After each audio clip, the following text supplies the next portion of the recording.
പണ്ട് ഒരു വേട്ടക്കാരൻ 2 നായകളെ വളർത്തിയിരുന്നു. ഒരു നായയെ മാത്രമേ അയാൾ നായാട്ട് പരിശീലിപ്പിച്ചിരുന്നുള്ളൂ. മറ്റേ നായ വീടിന് കാവൽ നിന്നു പോന്നു. എല്ലാ ദിവസവും നായാടി കിട്ടുന്ന മൃഗങ്ങളുടെ മാംസത്തിന്റെ ഒരു പങ്ക് അയാൾ വീട്ടുനായയ്ക്ക് കൊടുത്തിരുന്നു. നായാട്ടുനായയ്ക്ക് അത് ഇഷ്ടമായില്ല. ഒരു ദിവസം നായാട്ടുനായ വീട്ടുനായയുടെ നേരെ കുരച്ചു ചാടി.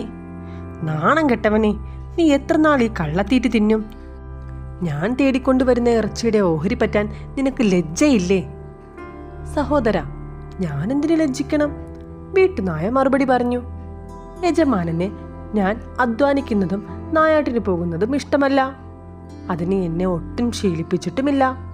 മറ്റുള്ളവരുടെ അധ്വാന ഫലം പറ്റി ജീവിക്കാനേ എനിക്കറിയൂ. അതാണ് എന്നെ പഠിപ്പിച്ചിരിക്കുന്നതും.